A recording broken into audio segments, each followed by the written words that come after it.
grew in wisdom and in stature and in favor with God and with man. Bwana Yesu asifiwe.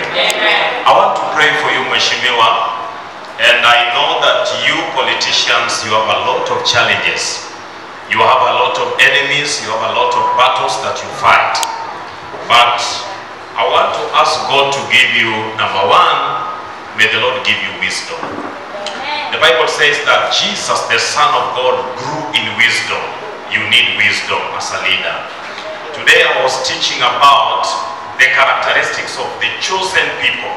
When you are away, you did not hear the sermon. One of the characteristics that I said is that chosen people are wise. Okay? People like Solomon that were chosen to lead the nation of Israel.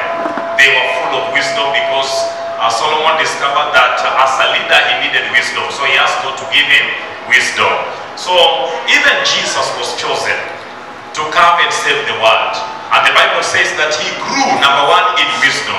So I'm praying for you, Mheshimiwa Eliakim, that may the Lord make you to grow in wisdom like his son Jesus grew in wisdom. Amen? Amen. Church, simuseme amen. Amen. Number two, he grew in stature, meaning you have been an MCA, member of county assembly, but now you desire to go and contest for the whole constituency.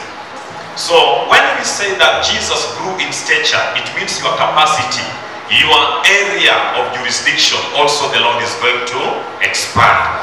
And then number three, he grew in favor with God and in favor with man. I'm praying for you that the Lord will give you favor with him and he will give you favor with man like he did to his son Jesus. Just kneel down here. Let me bless you. Let us all be upstanding, please. Everlasting Father, in the name of Jesus, just stretch forth your hands. Speak a prayer for our leader. Just pray for him. Father, in the name of Jesus, I thank you, Lord, for today, for this giving that your son, Mheshimiwa Eliakim Okech, brought before this altar.